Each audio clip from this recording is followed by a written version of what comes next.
Então, as soluções para o nosso planeta e para a humanidade estão na mão de quem? Do Cristo planetário. E como é que ele resolverá os nossos problemas? Encaminhando a Terra, através de encarnações, espíritos evoluídos que trarão as soluções para o nosso problema.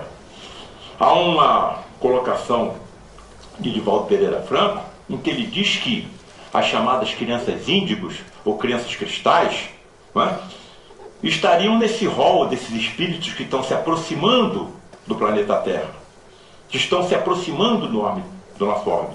E ele divide esses grupos de espíritos altamente evoluídos em 4 grupos. Primeiro, espíritos altamente ligados à justiça. Nós estamos vendo isso acontecer no meu país. Jovens conseguindo coordenar situações políticas, administrativas, econômicas, que nunca aconteceram no passado.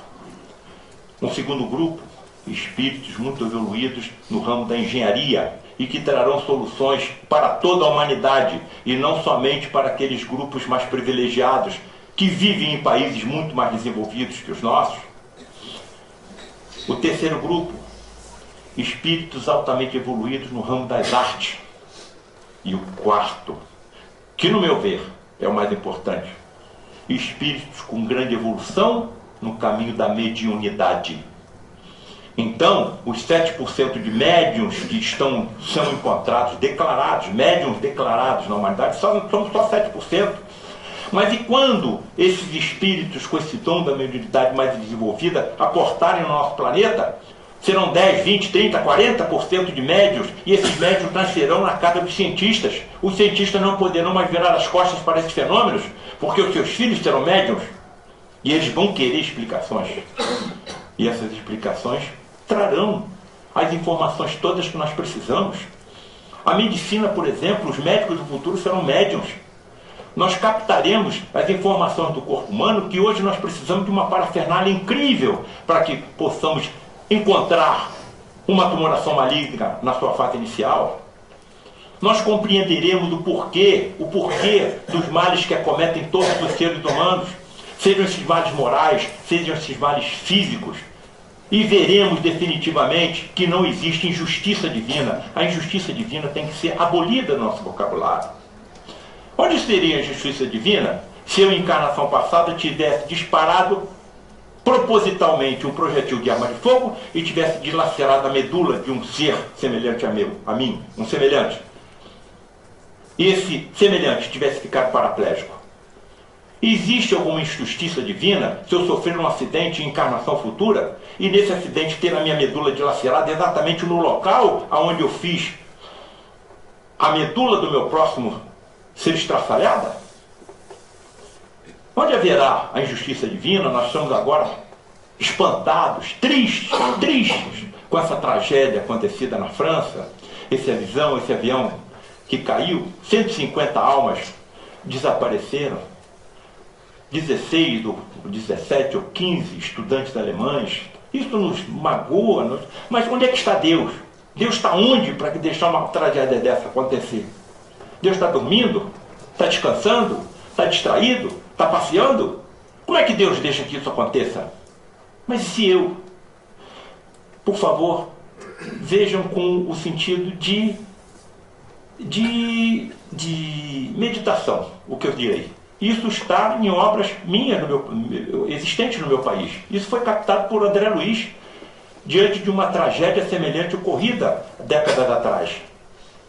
E se eu tivesse, em vidas passadas, sido um corsário e associado a séculos meus, tivesse por especialidade o aprisionamento de navios mercantes, em que eu roubasse a carga e depois fizesse o navio ser afundado para eliminar as testemunhas, com toda a tripulação e os passageiros, incluindo aí mulheres, idosos e crianças.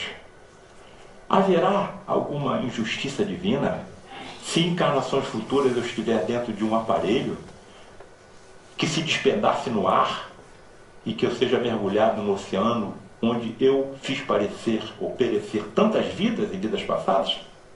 Então, essas tragédias estão relacionadas com o nosso comportamento. É uma lei matemática. Não tem como eu fugir disso.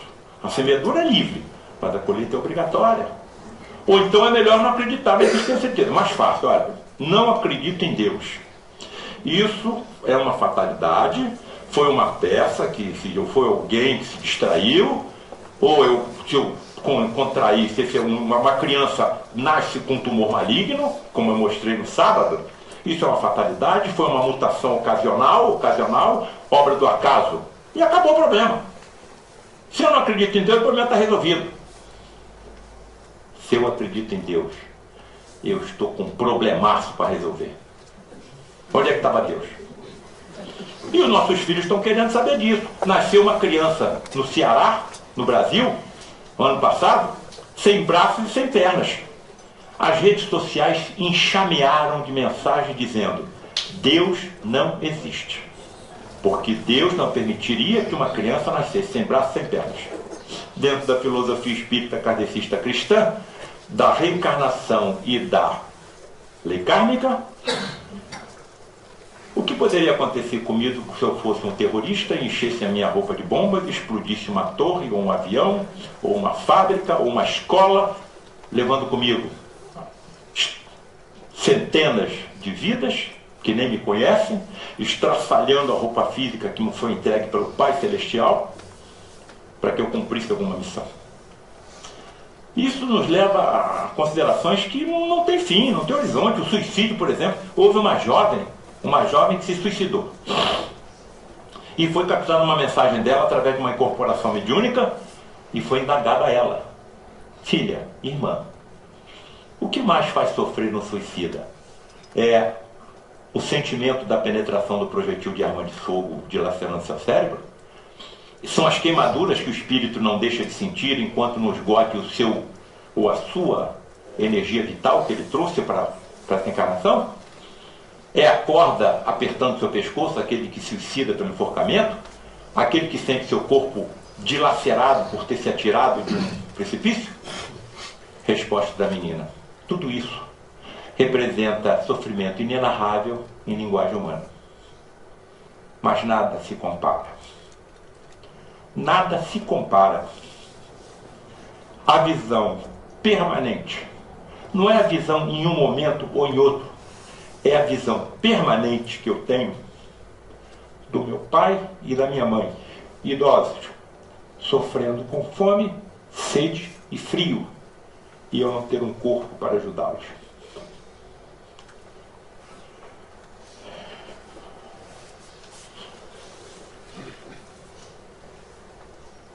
Muito bem. Essa é a denominação que a ciência está dando para o que nós sabemos desde os meados do século XIX, não é? Foi captado, foi informado isso a Allan Kardec, ao perispírito. Eles seriam campos energéticos que seriam responsáveis pela forma característica e organização de sistemas, não apenas no âmbito da biologia, mas também nos âmbitos da química e da física. Aqui está Sheldrake, com seus campos morfogenéticos, que se encaixam matematicamente na descrição dos espíritos do que é o nosso perispírito. A nossa forma que molda os nossos corpos, a nossa forma que ordena a evolução das nossas células, para que elas possam adquirir a orientação que nós necessitamos para termos essa roupagem física. Então a ciência está se aproximando daquilo que nós já sabemos e explicará, porque nós precisamos da ciência. As religiões precisam da ciência e a ciência precisa das religiões.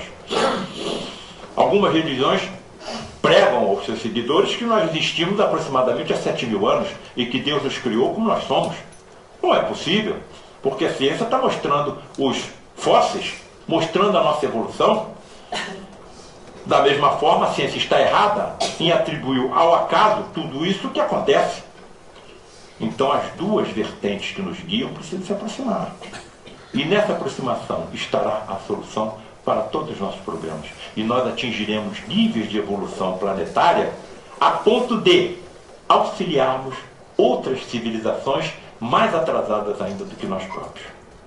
Esse é o nosso destino. Trabalho, evolução, aprendizado, estudo, ajuda. É para isso que Deus nos criou. aqui ao nosso grupo, e eu chamo a atenção, em que girava o nosso grupo, a ponto de conseguir uma harmonização tamanha, em que se concentraram em um único grupo 6, 7 ou 8 dos mais raros médiums que existem. São chamados médiums de efeitos físicos. Indivíduos que, quando entram em transe, começam a expelir pelos orifícios naturais do corpo um fluido energético batizado por um cientista chamado Charles Richer, francês, prêmio Nobel de Medicina e Fisiologia, como ectoplasma. Em torno de quem que girou a organização desse grupo? Em torno de um homem chamado Luiz da Rocha Lima. É a ele que nós devemos o que nós presenciamos no nosso grupo. Completamente ligado a uma entidade espiritual de altíssimo nível, de altíssima evolução, chamado Frei Luiz. Todos nós, ali está meu pai, lá em cima, ali está meu pai, médium de efeitos físicos também, todos nós somos oriundos de um movimento chamado Inquisição. Os senhores estão olhando para um ex-inquisidor que utiliza hoje o ferro e o aço para aliviar e para curar, porque utilizava no passado o ferro e o aço para torturar e matar. Então, esse indivíduo, em vidas passadas, foi um papa. Isso está descrito no nosso livro Espíritos Decaídos Materializados, ligado também à Inquisição. Sofreu uma explosão de produtos químicos, ficou quase um ano internado e completamente enfaixado no hospital. Todos os presidentes do grupo Frei Luiz passaram por sofrimentos. Todo presidente de grupos iguais ao nosso passam por algum sofrimento, passam por alguma incompreensão. A responsabilidade desses homens é muito grande. Temos que ajudá-los. Assim como eles são dotados de compreensão para nos compreenderem. Então nós precisamos dessa ajuda mútua. Porque um conjunto de um grupo como esse não vai poder progredir, cumprir a sua missão somente com os dirigentes. Como seria possível o Orlando sozinho organizar o que ele organizou no sábado? Evidente que ele está assessorado por espíritos que não por acaso estão ao seu lado. E ele estará preparando essas gerações futuras para que o grupo Batuíra não esteja somente por talvez 100 e poucas pessoas aqui. O nosso grupo de Frei Luiz recebe por reunião 4, 5 mil pessoas. Isso fatalmente vai acontecer se nós tivermos médios videntes aqui, como é meu pai. Se meu pai estivesse aqui, ele não estaria vendo essas paredes. A multidão de espíritos que aqui estão sendo trazidos por outros espíritos mais evoluídos, para que ouçam o que está sendo dito por mim, ou inspirado por outras entidades através de mim, é muito maior do que a plateia que aqui está. E por que eles estão trazidos? Porque eles não conseguem ouvir o que os espíritos mais evoluídos que ele dizem. Como nós não podemos ouvir o que os espíritos estão nos dizendo aqui, mas quando são trazidos a reuniões sérias, em casas sérias como essa, eles ouvem os espíritos encarnados como nós a falar. E adquirem, uma das perguntas que você me fez na minha reunião, a reunião de materializações serve para alguma forma de doutrinação desses espíritos decaídos? Sim. Sabe como? Nós temos grandes inimigos do passado. É dado, como Frei Luiz permite, que eles nos acompanhem participando de reuniões de materializações para que vejam se o nosso comportamento realmente se modificou para melhor. E muitas vezes nessas reuniões, nas figuras dos enfermos, das crianças doentes, dos necessitados de todas as espécies, são trazidos ex-entes queridos deles. Eles os reconhecem e veem os seus entes queridos sendo ajudados, sendo atendidos por um grupo aonde está participante, alguém que ele considera inimigo. Como é que eu vou continuar odiando alguém que está ajudando um ente querido meu? Foi o que aconteceu. Nós temos no nosso grupo crianças, mais de 200 lá, acompanhadas de idosos, que foram nazistas e judeus em vidas passadas. Judeus vingadores, buscando vingança, e nazistas que não conseguem se afastar do ódio. Reencarnados como órfãos na mesma instituição. E um desses nazistas, ou desses judeus vingadores, que continuavam buscando a desforra e a vindita, perseguia membros do nosso grupo, porque tinha sido torturado por ele em vidas passadas, nos campos de concentração. O Rocha Lima tentou tudo para poder modificar o comportamento mental dele. Não, vou destruir esse grupo, era o que ele dizia, encarnado nos médios que eram utilizados no choque da matéria para a doutrinação desse espírito. E o Rocha Lima, então, usou a carta da manga, o golpe de misericórdia. Até hoje eu não sei como ele conseguiu fazer isso. Mandou que fosse trazido um dos meninos que estavam internados no nosso grupo, no nosso orfanato. E aquela entidade, aquele judeu vingador, quando viu o menino penetrar na sala, reconheceu como seu filho. Ou seja, ele estava guerreando, lutando contra uma instituição que estava cuidando do filho dele, órfão, nessa encarnação. Vejam a grandeza, a bondade de homens como esse, que é dada a responsabilidade da dirigência de um grupo sério.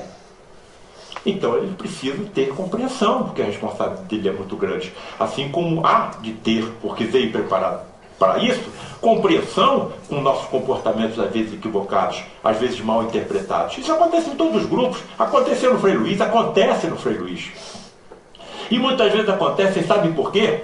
Como aconteceu comigo próprio, não vou nem entrar em detalhe porque eu tenho vergonha, para que eu me afastasse do grupo. Aconteceu isso há cerca de 15 ou 20 anos, já não me lembro mais.